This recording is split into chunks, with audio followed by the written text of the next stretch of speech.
Hi guys, welcome back to my channel. For those of you who are new here, my name is Donna, and for those of you not new, thank you so much for continuing to come back and join me and support me, and I just love you guys all so very much.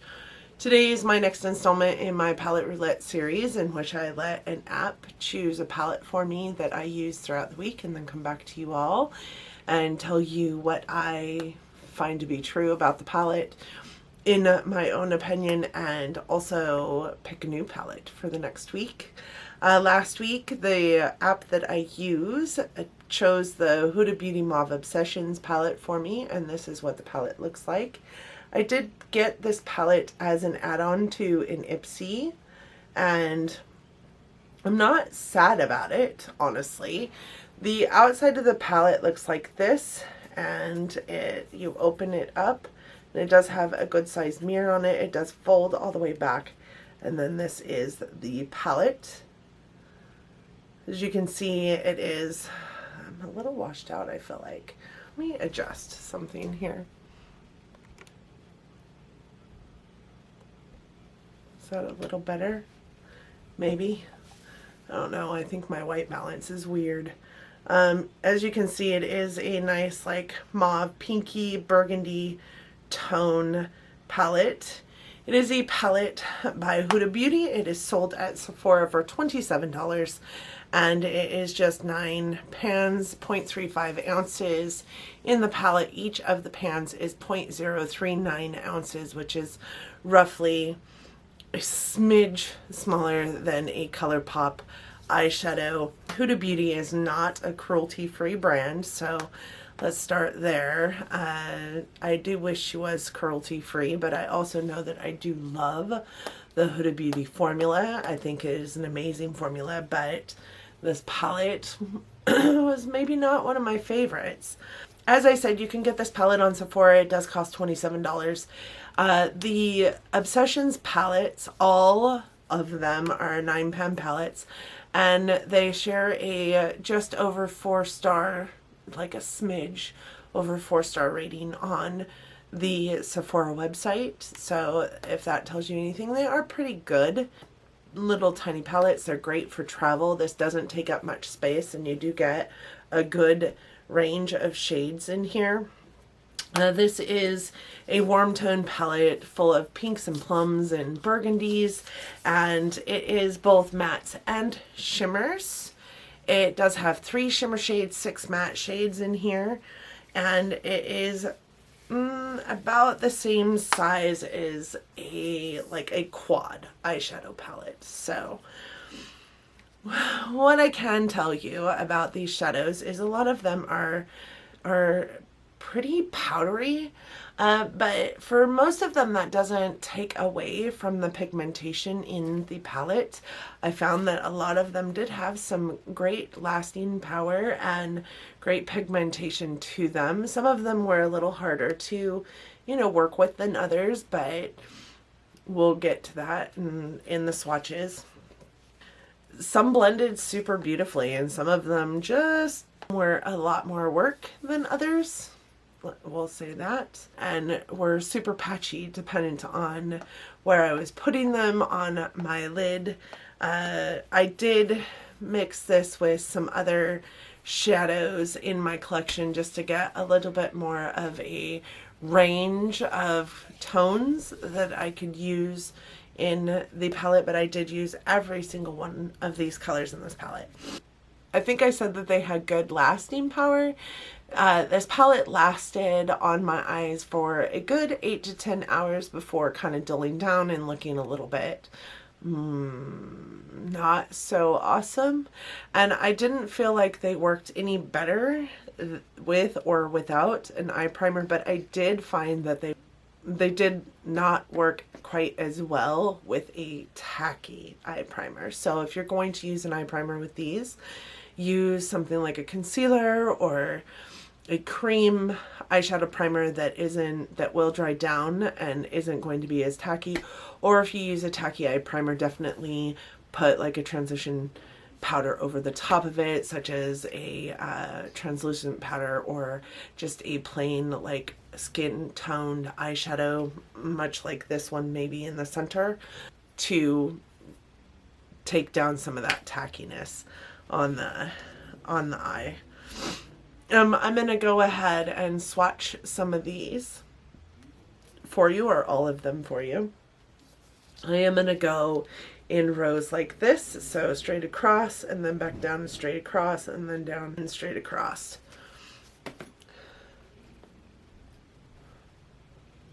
So this is the first shade in the palette. It is a kind of a dark burgundy. You do have to build it up. As you can see, it kind of started off really nice and kind of got patchy out here at the end.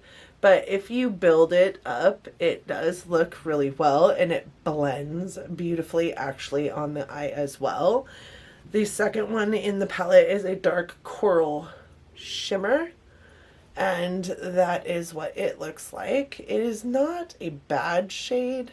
It is a little bit dry and dense and a little harder to use because of how dense and firmly packed it is in the palette. The next one is a light peach shade. You can barely see that. Let me see. There you go. It is a light peach shade. I found that you really can't tell the difference between those two last colors on the eye. Unless it's packed with a bunch of darker colors, you really can't tell the difference on the eye between them. It is the center shade in my eye today, the one that is on like the lid portion of my eye, and it is a really pretty color. But again, it's easier to use than the shade above it, just because it does seem to be a little bit more creamy and soft than the other ones. This one here, that one is, God, what is with the white balance here?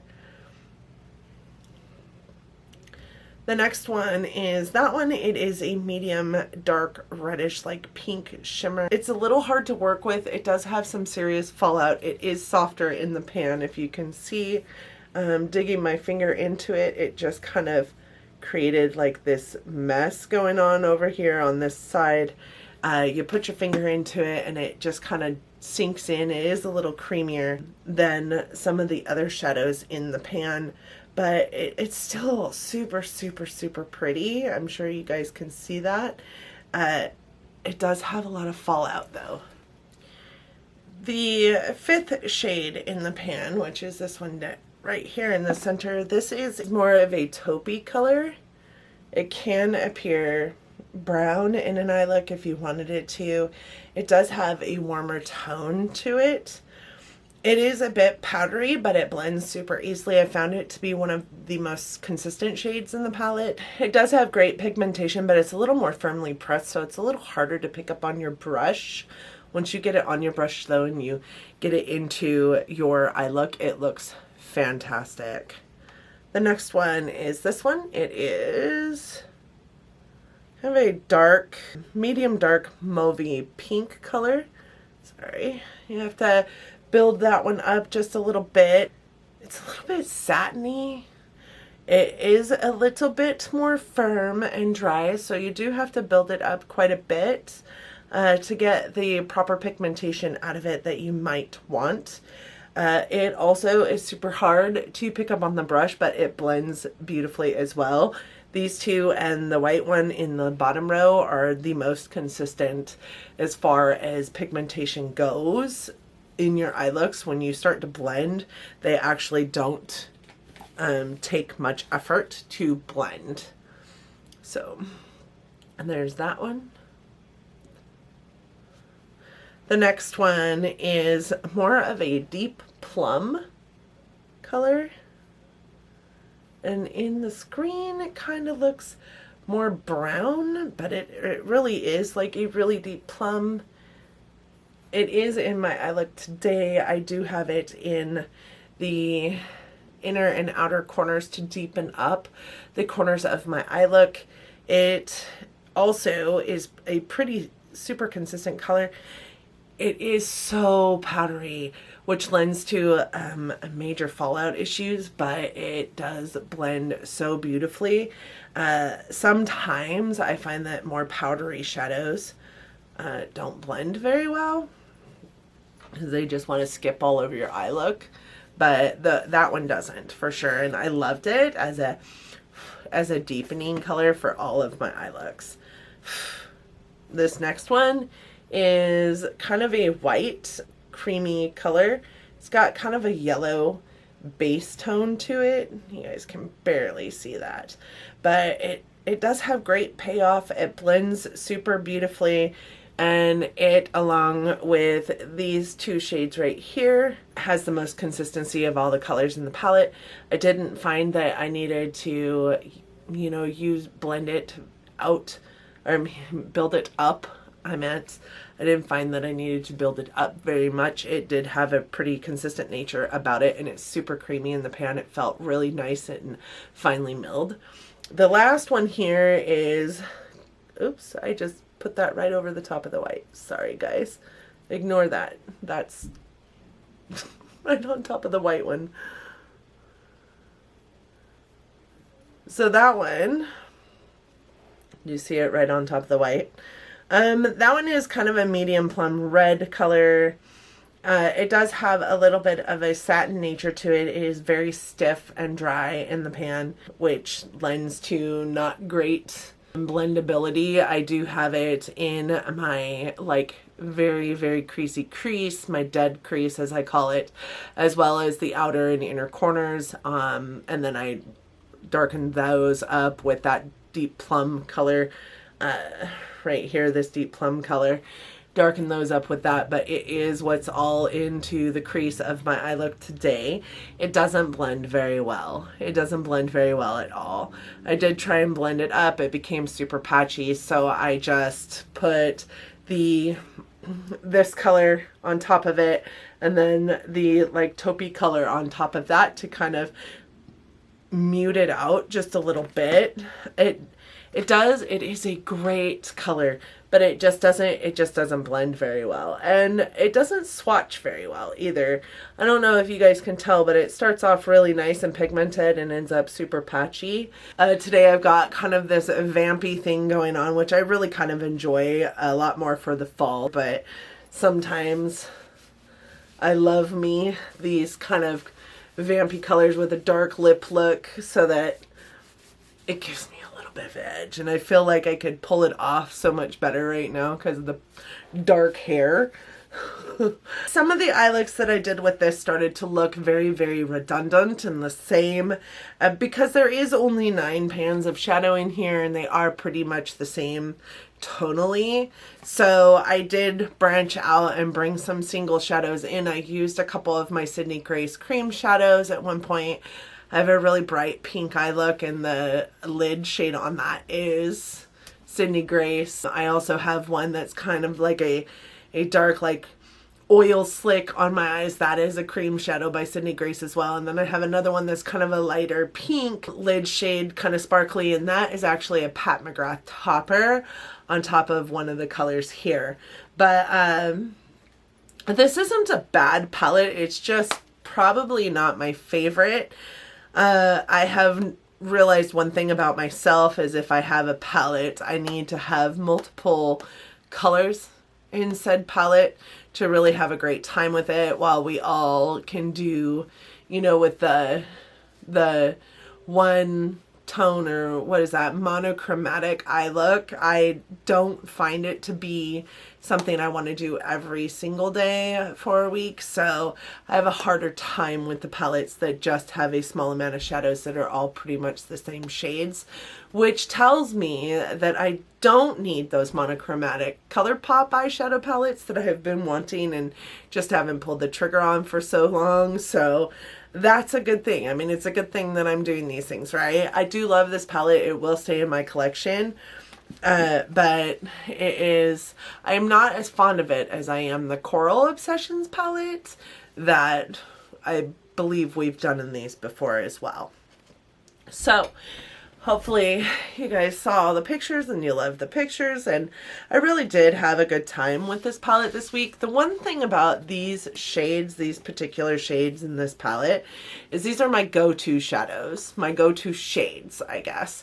So when I don't know what else to do with my eye looks, I always pick from the Mauve family to do my eye looks. Those would be my go-to shadows, my everyday eyeshadow look. If I had an everyday eyeshadow look, those shades would be it. So while I don't like the monochromatic nature of that palette, it is a palette that I will get a lot of use out of because it is the tones that I put on my eyes when I have nothing else that I can think of to put on my eyes, if that makes any sense. So now we are going to go into picking my new palette. For those of you who are unfamiliar, I have a Samsung Note 9 and I use an app that I picked up in the Play Store called the Decide Now app, and this is what it looks like. It's just a Wheel of Fortune type app in which you can put all of anything you want it to decide. It could be food choices, it could be blushes, it could be single eyeshadow pans, it could be whatever. I have used it to put all of my palettes into it, and as I get new palettes in, I put it also into the app, and as I take palettes out because we've used them or because I'm decluttering them, I take them out of the app. So I think when I started this, I had over 90 palettes or over 80 palettes. I believe now I have over 100. We're on episode 30 something. Whoops. We've got a long ways to go, but I have decluttered a couple of my palettes since starting this just because I have used them and didn't find them to be a palette that I really preferred using. While this didn't start as a declutter series, it started as a get to know my product series, or, you know, use my product series. I have decluttered, I think, 7 eyeshadow palettes since starting this. I did give first dibs to my daughter, and I will probably be putting the other palettes that she didn't want into my Poshmark account, which I can link down in the description box for you, because there are a few. I did get inspiration for this video from a lady who does them. Her name is Danny. Her channel name is Danny Bow.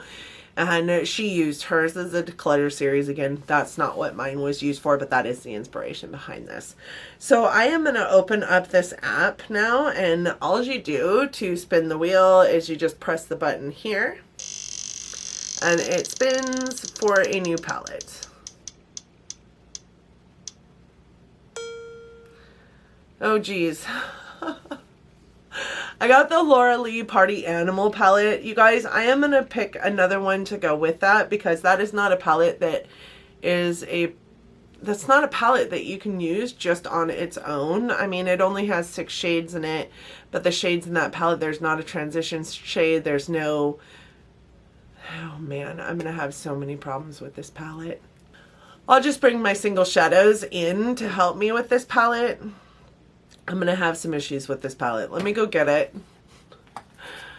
I'll be right back. This is the Laura Lee Party Animal palette. This is what the outside of it looks like, and this is what the inside looks like.